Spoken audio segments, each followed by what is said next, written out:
Hop, juste avant de commencer la vidéo, si tu n'es pas encore abonné à la chaîne, n'oublie pas de le faire en activant la cloche des notifications, de mettre un petit pouce bleu à la fin de la vidéo si elle t'a plu. Moi je te remercie et je te souhaite un bon visionnage. Bonjour à tous, c'est Punisher, j'espère que vous allez bien. Aujourd'hui on se retrouve pour une nouvelle vidéo et dans cette vidéo nous allons parler du youtubeur l'idéal. Sac en papier, balance l'intro.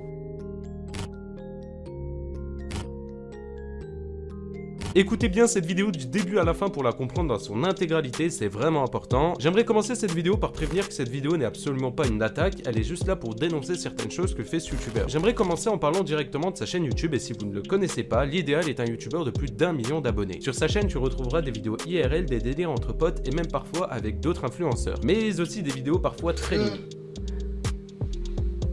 Oh pardon, ça arrive maman, c'est quand tu te réveilles le matin.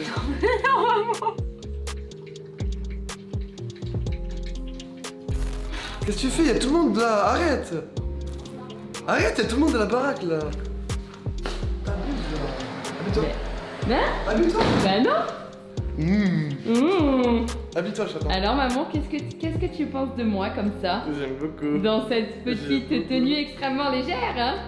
Je n'ai que la peau pour m'habiller. Et encore, dites-vous que là, vous n'avez rien vu. Je vais vous lire maintenant certains titres de vidéos de lui ou même de ses amis proches pour mieux comprendre leur système. Elle me surprend en train de... Elle me surprend avec une fille dans la chambre, ça tourne vraiment mal. Momo drague une fille devant GameX13. Je leur propose un plan à 4, elle s'énerve. Je mets mes nus devant mon copain pour voir sa réaction. Bon, on va s'arrêter là et je pense que vous avez compris que toutes les vidéos avaient un seul et même rapprochement, c'est le sexe. À un moment, faut vraiment arrêter de banaliser ce genre de vidéos et faire comme si c'était normal. Surtout quand tu te doutes que c'est pas des darons de 40 ans qui vont regarder ce genre de vidéos, mais bien des adolescents, voire même des enfants. Surtout quand tu regardes bien la description de certaines vidéos, tu vois bien donc la femme de l'idéal qui s'appelle Idrissia faire de la promotion de son mime. Et là tu comprends vite pourquoi ce genre de contenu est disponible sur leur chaîne YouTube. Et si jamais tu sais pas c'est quoi un mime, tiens. Mime est une des plateformes payantes permettant à des modèles de charme de se dénuder. Souvent, du contenu pornographique y est diffusé. Une nouvelle mode qui attire. Avec Mime, vendre ses propres vidéos de charme au prix souhaité est devenu monnaie courante. Alors en gros, si tu comprends pas, ils font des vidéos sur YouTube, reliées toujours au sexe, tu t'en doutes. Une fois que la vidéo est faite, ils mettent tout simplement la promotion du mime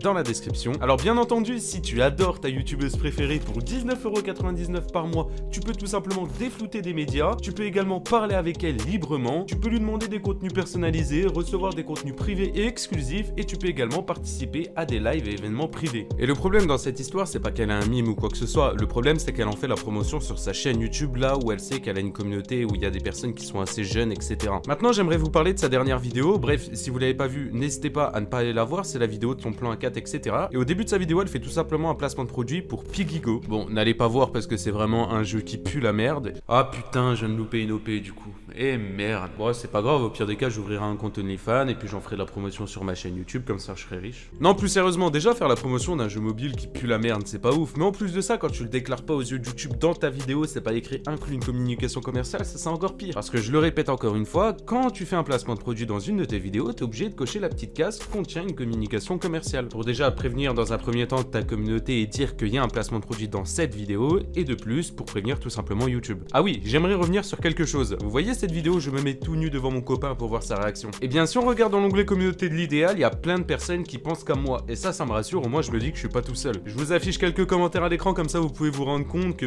en soi j'ai quand même raison et que les gens pensent comme moi, et je pense qu'on est tous d'accord pour dire que ce contenu n'a rien à faire sur YouTube. À la rigueur, si elle veut faire ce genre de vidéo, elle a son mime. De plus, quand tu regardes les commentaires de la vidéo, je parle bien de la vidéo et pas de l'onglet communauté, tu te rends compte que les personnes qui commentent sont jeunes. Je vous mets quelques commentaires à l'écran, comme ça vous pouvez vous rendre compte que la communauté est bien jeune et que je mens pas. Et encore une fois qu'au final je suis pas le seul à penser ça. Alors maintenant on va toucher un petit point sensible. Alors faire du surf sur une chaise, etc. franchement c'est bien, ça amuse la galerie et c'est cool, mais payer ses graphistes c'est mieux. Alors pendant les recherches avant de faire la vidéo, je suis tombé sur ce tweet d'un G4B qui dit qu'il ne faut jamais travailler avec l'idéal. Il a fait travailler 2 graphistes sur une miniature, il n'a donc pas utilisé sa miniature à lui et il ne l'a jamais payé pour le travail qu'il a effectué. Puis par la suite, quand le graphiste lui demande tout simplement son argent, parce qu'il a travaillé pour avoir cet argent, alors même si l'idéal n'utilise pas sa miniature, au fond il était quand même d'accord pour l'avoir étant donné qu'il a écrit nickel sans les trucs en or et top, il doit au minimum lui répondre ou encore mieux lui payer sa miniature étant donné qu'il a travaillé pour. Mais non en fait, non, autant pas payer la miniature. Ah non, j'ai encore mieux, autant faire semblant de payer la miniature. Je m'explique, j'ai donc pris contact avec le graphiste afin d'échanger avec lui et en savoir un petit peu plus sur la situation. Donc du coup on a quelques screens en plus, donc on peut voir l'idéal qui dit je te les envoie, t'inquiète, juste j'avais pas vu les messages, je suis jamais sur Twitter. 2 minutes après il lui renvoie un message en lui disant voilà, paiement envoyé. Pas besoin besoin de pleurer. Donc ensuite on a le graphiste qui dit ouais je te donne la minia et tu me dis rien. Après le minimum c'est quand même de dire un merci, juste au moins. Après il lui dit je n'ai rien reçu, pas besoin de mentir. Il lui renvoie un message pour lui dire tu reviens 11 jours après pour me dire pas besoin de pleurer, MDR. Et il lui envoie un dernier message pour lui dire en gros t'es juste venu pour faire genre tu m'as payé etc.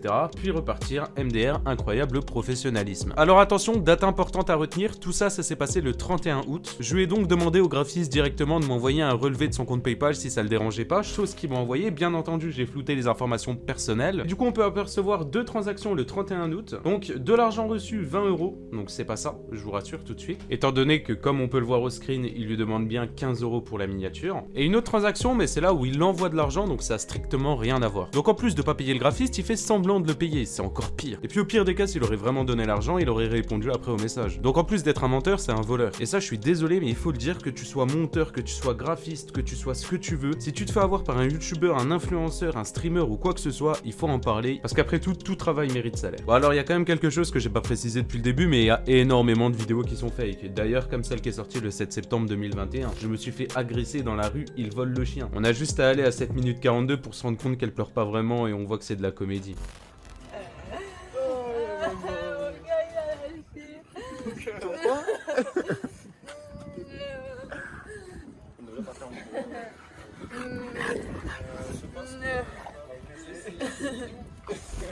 Ah là là, quel jeu d'acteur incroyable quand même. Bref, dans tous les cas, je vais pas faire une vidéo de 30 minutes, je pense qu'avec ce que je vous ai montré déjà, vous avez compris un petit peu comment ils étaient. Même si déjà beaucoup l'avaient compris, hein, au niveau des vidéos, de leur contenu qu'ils sortent, etc. Il y a aussi énormément de personnes qui m'ont dit ouais Punisher, j'en ai marre, tu fais des vidéos sur des youtubeurs Fortnite, etc. Je peux comprendre que c'est chiant, mais on me le demande, donc du coup je le fais. Et quand on me demande de faire d'autres youtubeurs et pas forcément des youtubeurs Fortnite, je le fais également. J'espère en tout cas que vous, la vidéo vous a plu. Si c'est le cas, n'hésitez pas à me récompenser en mettant un petit pouce bleu et vous abonner à la chaîne YouTube pour atteindre les 90 000 abonnés qu'on a très bientôt. N'oubliez pas également de me rejoindre sur mes réseaux sociaux ainsi que mon serveur Discord qui se trouve en description. Sur ce, moi je vous laisse là, je vous retrouve très vite pour une prochaine vidéo. C'était